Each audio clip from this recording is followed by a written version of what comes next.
obviously have to always accommodate and do the things ad hoc. You cannot treat every person by the script.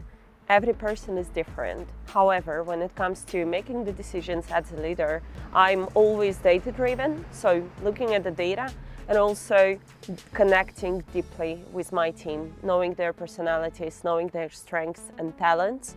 That helps me a lot to make the decisions that I'm making for their development.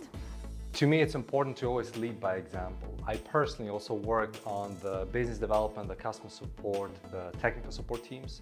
I got to know the type of questions that our customers ask and also the skills that are required of a rep, for example. So what the expectations are. And I tried to use this also to put this into practice today as well.